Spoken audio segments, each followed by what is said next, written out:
Sejam bem-vindos ao nosso terceiro vídeo da cobertura do Sínodo da Sinodalidade.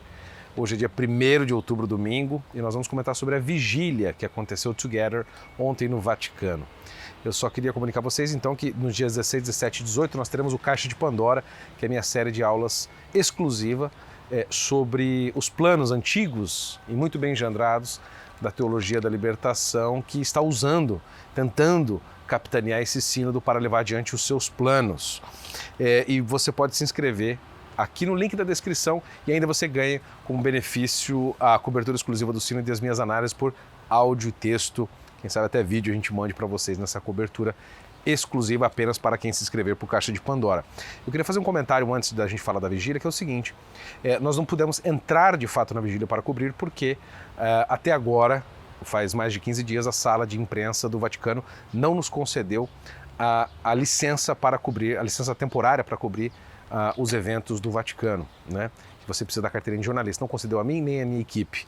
Isso não aconteceu em 2019 quando eu vim cobrir o Sínodo da Amazônia e agora aconteceu. Então, quero saber onde é que está a transparência da sala de imprensa do Vaticano, que nem sequer os nossos e-mails responde. Dito isso, essa segunda vez que a gente está gravando esse vídeo, na verdade, porque a primeira deu um problema na bateria inesperado e acabou. É um dos mistérios que acontece quando a gente está fazendo esse tipo de trabalho. O primeiro comentário que eu quero fazer é que o sínodo flopou, né, essa vigília, flopou. O que é flopar? Não deu o público esperado. Dizia-se que teriam 5.000 pessoas e tinha mais ou menos isso na Praça São Pedro. Só que esse era o público que eles já congregaram e organizaram por causa das paróquias e das igrejas, das comunidades protestantes aqui em Roma, que eles levaram para lá nesse evento ecumênico. Porém, eles tinham muito mais cadeiras, como você pode ver nessa imagem, né, e não lotou. Deu uns 40% mais ou menos da lotação. Isso me lembra muito a situação que a gente viu no Brasil, em que nós tivemos, por um lado, aquele encontro das comunidades eclesiais de base em Rondonópolis, em 2023, que, na verdade, não deu muita coisa, né? E eles se dizem representantes do povo de Deus, da igreja e tal, mas não deu muita gente.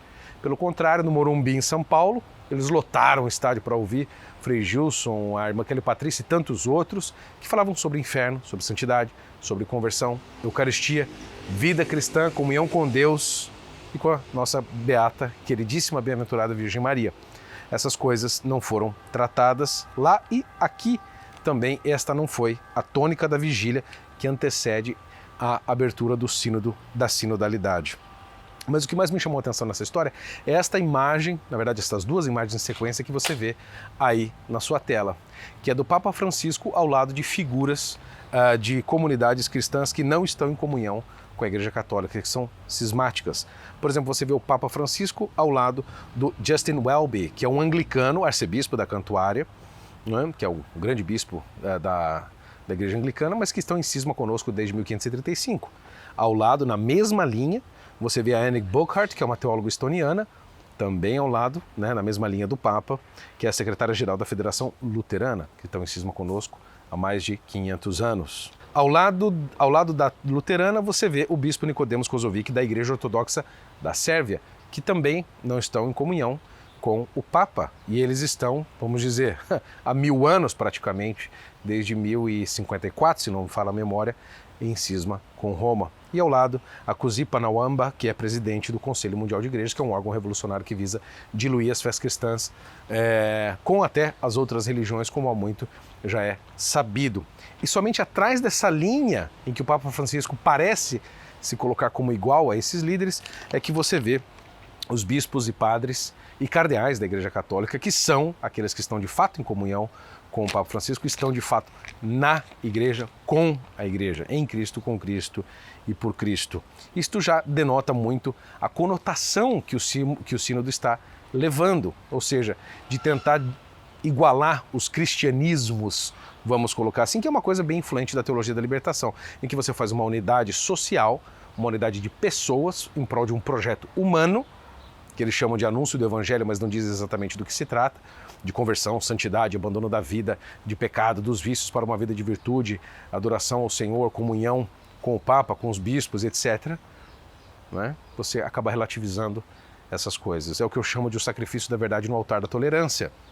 Sacrifício da verdade no altar da tolerância, em que você vê uma unidade de gentes, de confissões junto com a Igreja Católica, com líderes não católicos, numa vigília comandada por uma organização não católica, que é a comunidade Taizé francesa, mas que na verdade não comungam da mesma fé. Os protestantes, anglicanos e o pessoal do Conselho Mundial de Igrejas, até os ortodoxos, não dizem a mesma fé que nós no credo niceno-constantinopolitano. Eles estão em comunhão com a palavra, tem a palavra ali em cima do centro da vigília, tinha um ícone da Virgem Maria, pelo menos, e uma cruz de São Francisco de Assis com Jesus com as chagas, e você via do lado direito uma Bíblia. E essa Bíblia, para nós católicos, ela tem 73 livros. Para os protestantes anglicanos são 66, são 7 livros a menos. Que comunhão há na palavra se os livros sequer são considerados, inspirados, são considerados os mesmos? Então não há de fato uma comunhão real, uma comunhão de verdade na verdade. Há apenas um ajuntamento de pessoas debaixo do Espírito Santo. Mas como debaixo do Espírito Santo se os ortodoxos não têm a mesma visão do Espírito Santo que nós? Nós católicos, no credo niceno-constantinopolitano, dizemos que o Espírito Santo procede do Pai e do Filho. E os ortodoxos dizem que ele procede só do Pai. Isso deu briga, deu morte há 1000 anos. No entanto, agora parece que essas coisas são relativizadas em prol dessa unidade.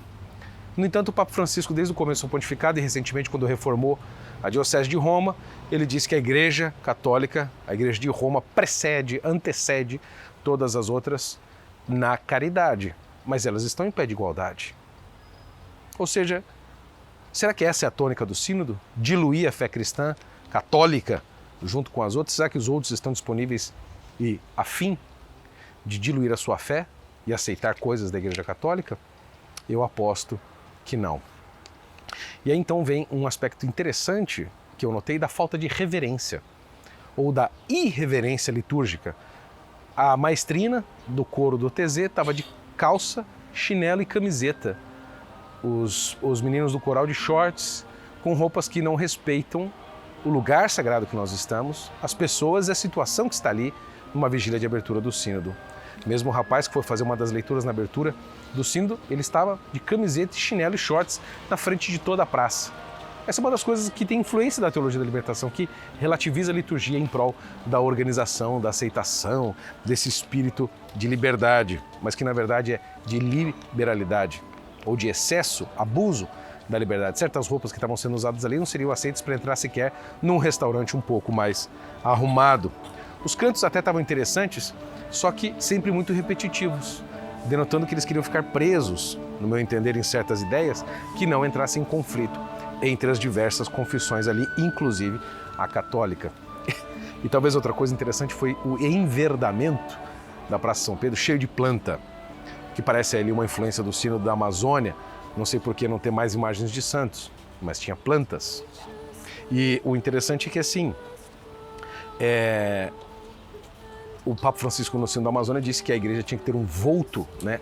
Um volto amazônico, um rosto amazônico. Será que essas plantas e essas orações todas ecológicas que teve ali são um pouco do indício da influência do Sínodo amazônico, mesmo porque o cardeal Leonardo Steiner está aqui convidado para o Sínodo e ele é o arcebispo de Manaus. A gente não pode se esquecer disso.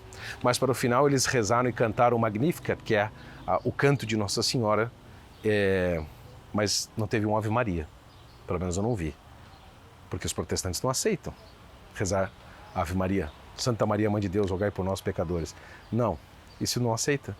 Então, nós estamos abandonando certos pontos da fé simplesmente para nos reunirmos juntos. É disso que se trata o sínodo? E agora nós entramos propriamente dito no discurso que o Papa Francisco fez lá.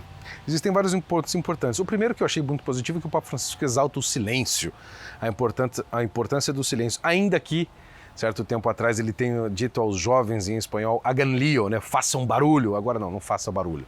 Agora é a hora do silêncio, porque o silêncio ajuda no ecumenismo, porque permite que a gente escute a voz do Espírito Santo. Eu acho até isso uma certa coisa positiva, porém logo no início do seu discurso ele chega a falar que ele saúda não só os católicos, mas todos os cristãos, filhos de Deus, batizados. Então parece que está nesse sínodo, como eu já apontei, criando-se uma ideia talvez de ressignificação ou mudança do sentido da ação do Espírito Santo no batismo. Porque a Igreja Católica não reconhece não reconhece todos os batismos. Alguns, como válidos. Porém, aqui dá-se a entender que são todos igualmente cristãos, todos aqueles que foram batizados. E não explica, de fato, que batismo é esse que se recebe o Espírito Santo. Então parece que está querendo se alargar as tendas da fé católica para incluir outras confissões cristãs. Isso foi visto naquela linha que eu disse, do Papa, do Anglicano, da Luterana, do Conselho Mundial de Igrejas, do Ortodoxos, todos na mesma linha. Isso é um simbolismo forte, porque nada acontece por acaso em cerimônias deste tamanho. Isso é, de fato, no meu entender, um espírito da teologia da libertação, porque ele não tem a verdade da fé como absoluta, mas apenas a situação histórica é a verdade. Esse é um preceito fundamental da teologia da libertação, que é baseado, obviamente, na visão histórica, na visão de história do marxismo. E por fim, teve duas coisas importantes que aconteceram. No final, todos esses líderes religiosos, Papa, católico, anglicano, luterano, Conselho Mundial de Igrejas e ortodoxo, que estavam na primeira fila como os mais importantes, todos eles deram a bênção igualmente, como se igual poder e igual faculdade para dar a bênção tivessem. Isso já simboliza o que parece que será este sínodo, que termina no final do ano que vem, de 2024. E aí, então o Papa Francisco explica e pede que o Espírito Santo purifique a igreja, diz ele, das fofocas, das ideologias e das polarizações. Perfeito, concordo. Mas eu acho que poderia se acrescentar algumas coisas.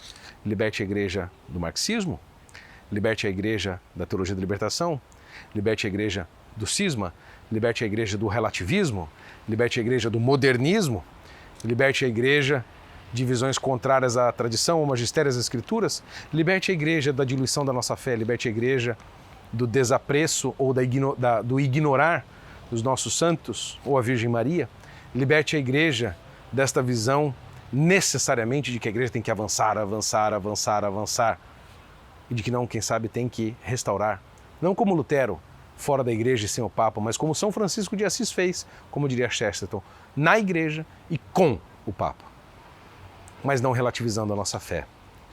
Estas foram algumas das tônicas principais da vigília que eu queria trazer para vocês. E vocês veem que tons e ideias, preceitos, princípios da teologia da libertação estavam ali presentes. É por isso que a gente criou o Caixa de Pandora, que é essa série exclusiva de aulas no dia 16, 17 e 18 de outubro, que para se inscrever você precisa clicar aqui no link abaixo, compartilhe esse vídeo com seus amigos, continue acompanhando a nossa cobertura, que você recebe também informações exclusivas quando você se inscreve para o Caixa de Pandora. Agradeço a todos vocês, que Deus nos abençoe, que a Virgem Maria, esmagadora do serpente, rogue por nós.